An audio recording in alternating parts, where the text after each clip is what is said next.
L'aigua que surt de l'aixeta d'aquesta casa de Torelló la gestionava fins fa poc Agbar, però des de primers d'abril el servei el presta una empresa pública creada pel Consell Comarcal d'Osona.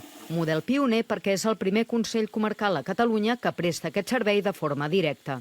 El control és 100% públic, no hi haurà aquí ingerències de cap Consell d'Administració que no saps on és. Per tant, el control sempre serà del Consell Comarcal d'Osona. Hi ha representació de totes les forces polítiques de la comarca. I s'hi han afegit 5 municipis més, el més petit d'Osona, Sobremunt, amb 70 habitants, però també Sant Vicenç de Torelló, el Brull, Sant Julià de Vilatorta i Balenyà. Estem parlant de béns essencials. La gestió pública ha de primar la part social i no la part econòmica. I, en canvi, això és més difícil de demanar a una empresa que, evidentment, s'haurà de regir per aquests criteris econòmics i mercantils.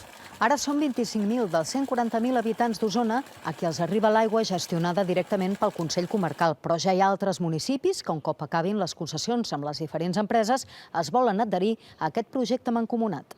El Consell Comarcal ja intervenia en la gestió de la captació des del riu Ter, la potabilització i la depuració de l'aigua, i ara tanca el cicle, però han trigat 4 anys a arribar fins aquí. Agbar va impugnar sistemàticament tots els passos legals que van fer per poder donar aquest servei d'aigua domèstica per poder-lo donar a través d'Onaigua. Això, afortunadament, ha canviat. Agbar ha retirat tots aquests contenciosos. L'usuari no notarà res en la factura, tret que li arribarà amb un altre nom.